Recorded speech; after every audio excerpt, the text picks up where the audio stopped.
கரூர் சம்பவத்திற்கு பிறகு தாவேகா தலைவர் விஜய் பனையில் உள்ள கட்சி அலுவலகத்திற்கு போனதே இல்லை. கிட்டத்தட்ட 19 நாட்களுக்கு பிறகு தற்போது மீண்டும் பனையில் உள்ள கட்சி அலுவலகத்திற்கு போயிருக்காரு. என்னன்னு பார்த்தீங்கன்னா, தாவேகா கடலூர் வழக்கில் பார்த்தீங்கன்னா கரூர் மாவட்ட செயலாளர் மதியழகன் மற்றும் நிர்வாகிகள் பவுன்ராஜெலாம் கைது செய்யப்பட்டிருந்தாங்க.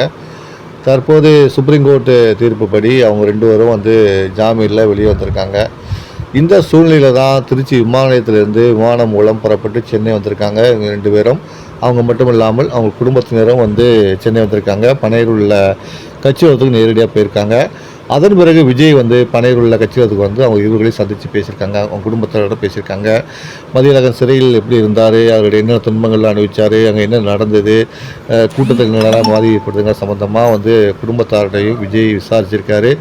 ரொம்பவே உருக்கமான சந்திப்பாக இந்த சந்திப்பு நிகழ்ந்துக்குன்னு சொல்லலாம். அவங்க பவன்ராஜையும் சரி மதியழகன் சரி கட்டி பிடிச்சி விஜய் கதறியிருக்காரு. கவலைப்படாதீங்க, நான் இருக்கேன், நம்ம ஜெயிப்போம், நியாயம் வெல்லுன்னு சொல்லியிருக்காராம்.